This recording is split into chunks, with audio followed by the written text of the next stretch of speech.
its worth is about 15,000 crores.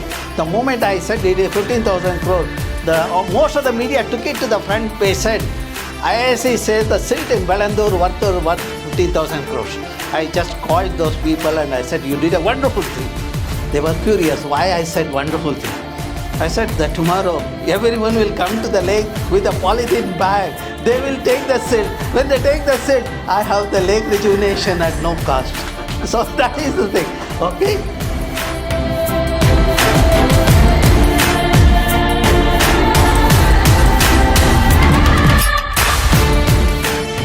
The utilization or uses of wetlands is a biodiversity hub. It's a water purification, it's a flood protection, it's a carbon storage, most importantly carbon storage, as well as the coastal defense. So these are the uses of the wetlands.